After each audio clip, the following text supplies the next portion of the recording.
À la base, j'étais journaliste comme vous, hein. Donc, alors, j'étais toujours animé par cette passion du journalisme et j'ai fait mes premières études à Moscou, à l'Institut de Relations internationales, la faculté de journalisme. Mais je voulais être journaliste dans une autre époque, évidemment. C'était la guerre froide.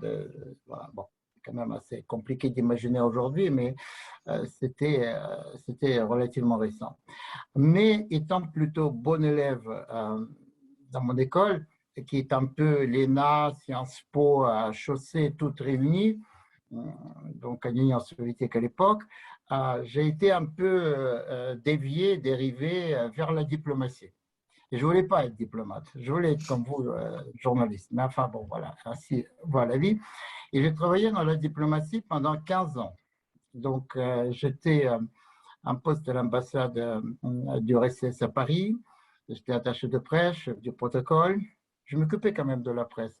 Donc, mais je n'écrivais pas, parce que quand on est journaliste, on n'écrit pas librement. Quand on est, pardon, diplomate, on n'écrit pas librement. Alors, après, j'ai travaillé aussi à Moscou, notamment avec Mikhail Gorbatchev. J'ai écrit un certain nombre de documents concernant la perestroïka, surtout la glasnost, la nouvelle mentalité internationale, à la fin des années 80.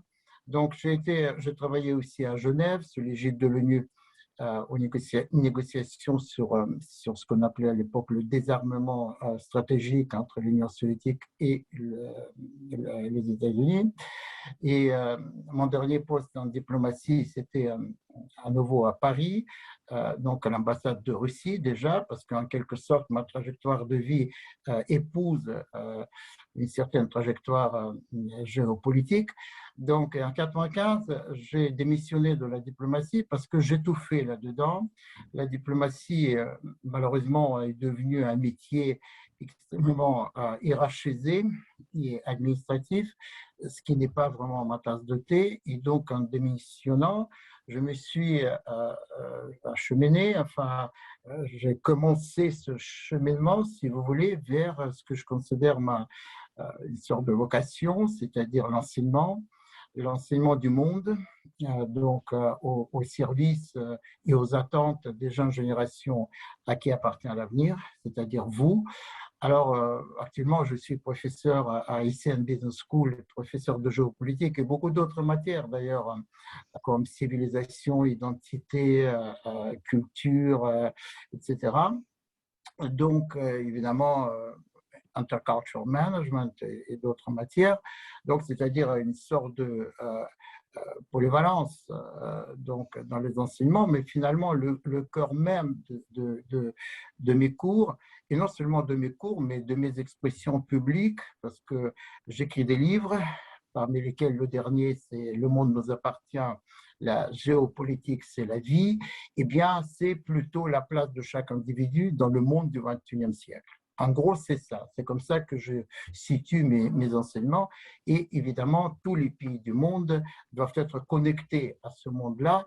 Et de ce point de vue, on peut aborder tous les sujets qui vous intéressent aujourd'hui et les aborder sans filtre, les yeux dans les yeux, de façon sincère, de façon authentique et de façon synthétique, c'est-à-dire aller à l'essentiel. Donc, je suis entièrement à votre disposition pour ces échanges.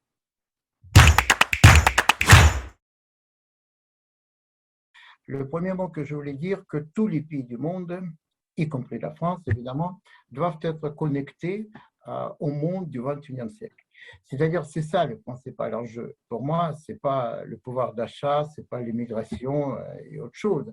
D'abord, il faut savoir si le pays dont nous parlons a une connexion, possède une connexion, comme si c'était la connexion Wi-Fi, avec le monde dans lequel fonctionne ce pays. Donc, le monde, notre monde et votre monde, parce que vous allez vivre longtemps, le monde vous appartient, l'avenir vous appartient, c'est un monde global, au sens que c'est un monde connecté, interconnecté, plutôt interconnecté, où tous les individus de notre planète ont cette possibilité d'être interconnectés par un clic, par le clic. Donc, notre monde est interdépendant, au sens que nous sommes tous devenus des passagers à bord du même bateau qui s'appelle la planète Terre. Donc, ce qui est quand même pour la première fois, ça se passe pour la première fois dans l'histoire de l'humanité, qui vit aujourd'hui un colossal changement de paradigme civilisationnel. Donc, notre monde, je récapitule, est interconnecté, interdépendant, régi par le clic. Et donc, le principal enjeu de toutes les élections, y compris évidemment en France, c'est que le pays, nos pays du monde soient connectés à cet enjeu-là. Donc, je vous laisse déjà la possibilité de réfléchir sur la question de savoir si la France est un pays connecté ou pas à ce monde-là. Deuxième enjeu, la France est un pays démocratique. Aujourd'hui, l'un des enjeux clés du monde contemporain, c'est que la démocratie en tant que régime politique s'effrite. C'est-à-dire, elle ne possède plus le monopole de l'histoire. C'est-à-dire, si au 19e, 20e siècle, la démocratie était évidemment, de toute évidence, le système le plus productif qui propulsait vers le haut les pays et les individus, aujourd'hui, on s'interroge sur la quintessence, sur l'essence de la démocratie et sur la question, mais quel pourrait être le meilleur régime politique?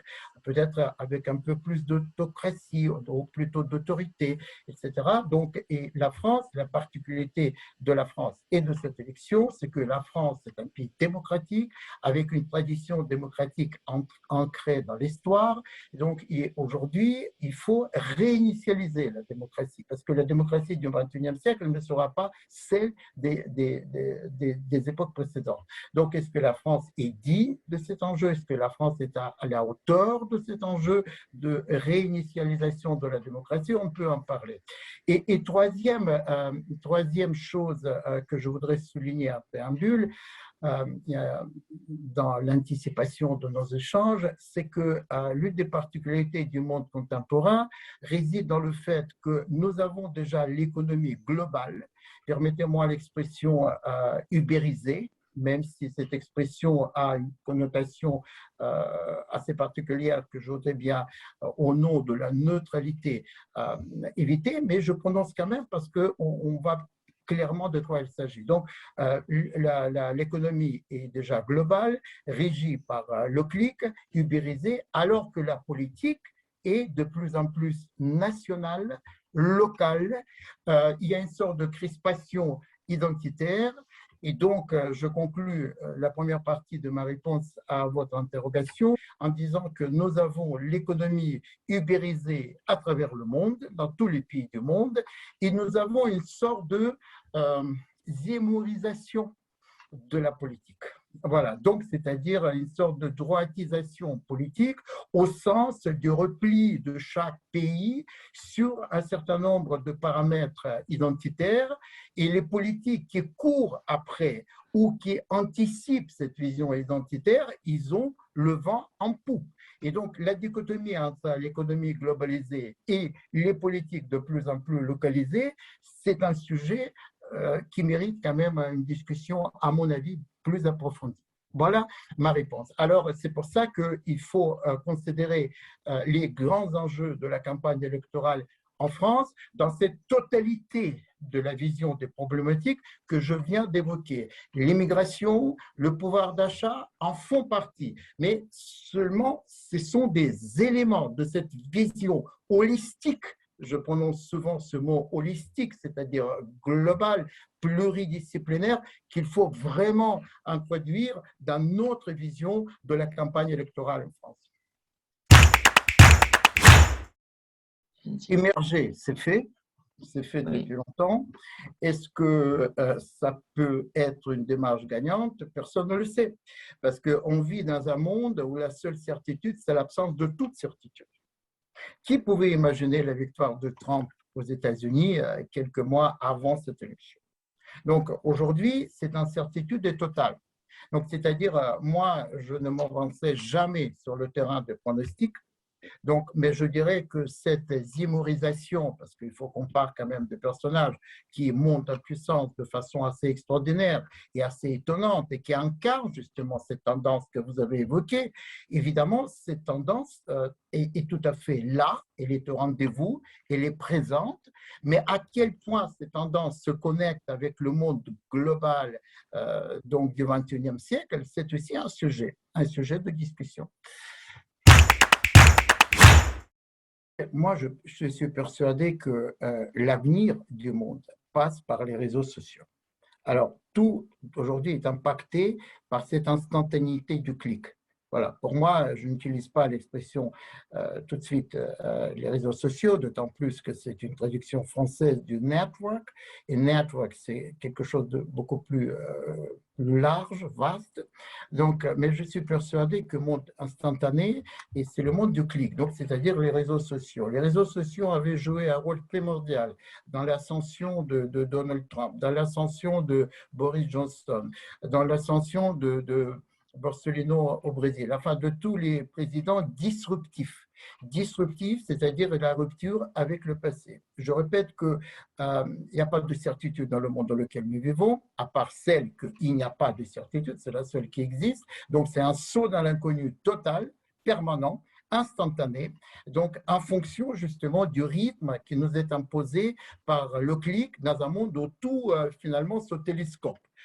Et tout s'entrechoque. Et donc, tout, quand je dis tout, c'est-à-dire les vraies informations qu'on a parfois du mal à cibler, à détecter, à identifier, et les fausses informations qui sont appelées les fake news.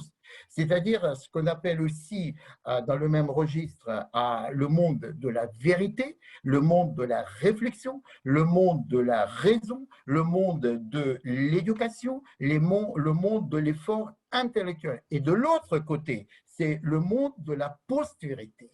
Le post-vérité, c'est un terme, c'est un sujet qui était introduit en 2016 justement et qui était intronisé par le dictionnaire Oxford Dictionary en tant que mot-clé, expression clé de l'année 2016, c'est-à-dire l'année d'élection de Donald Trump et de Brexit. Donc, c'est-à-dire le monde de fake news, c'est le monde de l'émotion, d'une émotion subjective qui peut être d'ailleurs de bonne foi ou qui peut être aussi de mauvaise foi, et dans ce cas-là, on appelle ça manipulation.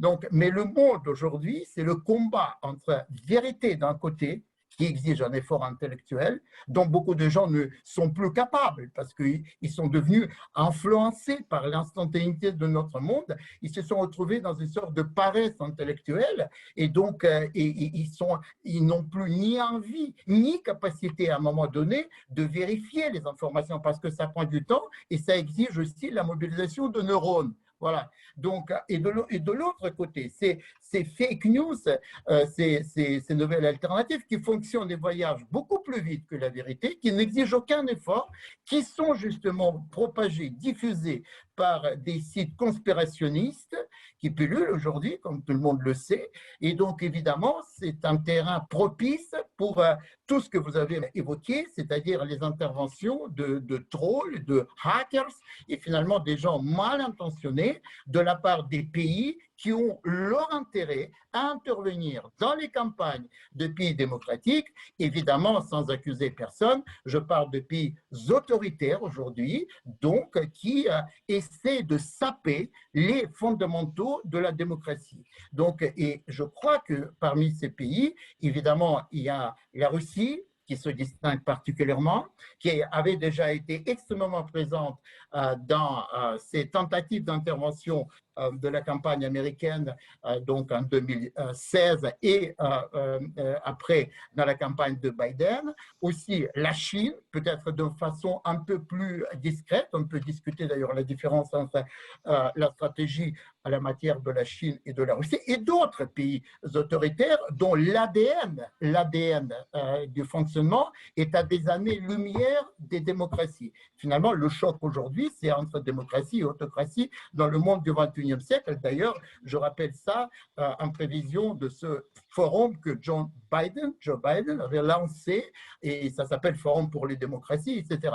Donc, évidemment, on n'est pas à l'abri, non seulement on n'est pas à l'abri, on peut être certain, dans ce monde, il y a très peu de certitudes, que justement, ces attaques de trolls, ces attaques qui viennent des réseaux sociaux interviendront dans la campagne électorale française, comme c'était déjà le cas en 2017 vis-à-vis de Macron et ses attaques concernant sa vie privée, par exemple, parce qu'aujourd'hui, il n'y a pas finalement de règles du jeu, donc c'est-à-dire plus bas, si vous voulez, se situe l'attaque, plus fort peut être parfois son impact. Donc évidemment, c'est une donne dont il faut tenir compte. La Russie de Poutine, qui se situe aux antipodes donc, du monde occidental et qui considère que les démocraties occidentales sont finalement pourries, donc ne fonctionnent plus, et ben, il faut tout simplement porter un coup d'estocade pour terminer l'existence de ces démocraties. Donc la Russie, évidemment, pratique cette politique de façon extrêmement visible, et ce que vous avez évoqué, le tir de ces missiles donc dans l'espace, c'en est un exemple, seulement un exemple peut-être le plus spectaculaire, mais ce n'est qu'un exemple, parce qu'il ne faut pas oublier que, par exemple, derrière la crise migratoire à la frontière entre la Pologne et la Biélorussie, on voit aussi l'œil ou la main du Kremlin, ça c'est sûr et certain. Donc après, il ne faut pas oublier non plus l'escalade des tensions à la frontière avec l'Ukraine, où la Russie est en train de masser ses troupes en mettant en danger l'intégrité et la souveraineté d'un pays voisin, c'est-à-dire l'Ukraine, ce qui suscite énormément d'ailleurs d'inquiétude de la part des États-Unis. Donc espérons quand même que nous n'irons pas jusqu'à traverser cette ligne rouge qui est posée, c'est-à-dire il n'y aura pas de guerre, mais en tout cas la menace est déjà là, c'est-à-dire faire justement pression, mettre la pression en permanence par tous les moyens dans le cadre de ce qu'on appelle la guerre hybride. C'est ça qui est très important. La guerre hybride, c'est la guerre qui implique énormément de fonctions et de méthodes, donc y compris évidemment les réseaux sociaux, y compris les menaces donc dans le domaine de la migration, etc., y compris l'exemple que vous avez donné dans l'espace. Voilà, d'ailleurs, dans cet exemple qui était trop spectaculaire à mon avis pour être véritablement géopolitiquement sérieux, parce que mon expérience de la diplomatie, tout simplement mon expérience de la vie, m'amène toujours à privilégier, si on me permettait l'expression, la théorie de la connerie à celle du complot. Voilà, donc alors je crois que c'est plutôt de ce côté-là qu'il faut chercher l'explication de ce phénomène que vous avez évoqué, parce que même la vie des cosmonautes soviétiques donc était mise en danger à cause de ça. Donc je vois très mal quand même la Russie tuer ses propres compatriotes héroïquement basés dans l'espace. Donc c'est pour ça que je pense que la Russie intrinsèquement, tant que ce régime politique existe en Russie, eh bien, représente un danger. Donc, un danger qu'il faut d'abord identifier et après qu'il faut savoir gérer. Et il faut adopter aussi une méthode, la méthodologie adéquate. Le problème, c'est qu'on ignore pratiquement tout de la Russie depuis des siècles, si on me permettait. Donc, la Russie, c'est un pays un peu fantasme, quoi, c'est-à-dire pays dont on ignore tout. Complètement tout, quel que soit d'ailleurs le régime politique, mais en même temps, c'est un pays qui suscite énormément de fascination, je dirais même, parce que quand on regarde le nombre de supporters, de partisans de Poutine en France, d'ailleurs représentés aussi à travers un certain nombre de candidats de la campagne électorale en France, ben on se dit, c'est peut-être la majorité des Français, ils soutiennent Poutine, qui ne considèrent pas leur pays comme un pays démocratique. c'est-à-dire il ne croit plus aux vertus de la démocratie. Il cherche une alternative par rapport à ça. Et souvent, les yeux se tournent vers la Russie, c'est-à-dire pays dont on ignore tout, mais qui attire la curiosité de tout le monde. Donc voilà, c'est un danger. C'est un danger parce que c'est un danger qui, finalement, c'est un danger qui nous bloque, qui nous inhibe. Quand je parle nous, c'est-à-dire je parle plutôt de vous, de cette jeune génération qui a besoin aujourd'hui de repères. Et permettez-moi d'introduire aussi la notion de sens de la vie, c'est-à-dire il faut donner du sens à votre vie, au-delà des diplômes que vous recevez, etc. Et la question est, est-ce qu'on peut être heureux, parce que j'introduis aussi la notion de bonheur dans la géopolitique du monde actuel, est-ce qu'on peut être heureux dans un pays sans liberté, où un citoyen, finalement, c'est un rouage de l'État, ou bien ce bonheur n'est réservé dans les pays démocratiques qui ne sont pas parfaits, évidemment, parce qu'aucune démocratie n'est jamais parfaite, aucun régime politique n'est jamais parfait, mais en tout cas, nous sommes libres quand même de discuter de tout, ce qui prouve d'ailleurs notre campagne électorale. Alors, de quoi il s'agit? On va élargir un tout petit peu notre sujet, parce que j'imagine que je ne m'adresse pas uniquement aux étudiants qui ont déjà suivi mes enseignements. Alors, Samuel Huntington, c'est un géopoliticien américain qui est déjà décédé, malheureusement, qui avait écrit en 2001, même s'il avait commencé à travailler, à écrire ce livre même avant le 11 septembre 2001, mais les événements, les actes terroristes qui ont frappé les États-Unis au cœur même de la civilisation occidentale du 11 septembre 2001 ont été, si vous voulez, le terreau nourricier de ce livre qu'il avait conceptualisé de la façon suivante, c'est-à-dire, d'après Samuel Huntington, le XXe siècle, c'est fini, et le XXe siècle, c'était le choc des idéologies. Idéologie, c'est-à-dire communisme et capitalisme, c'était un siècle idéologique du choc des idéologies, étant donné que le communisme n'existe plus, et donc la fin symbolique du communisme, c'était la chute du mur de Berlin et la dislocation de l'Union soviétique.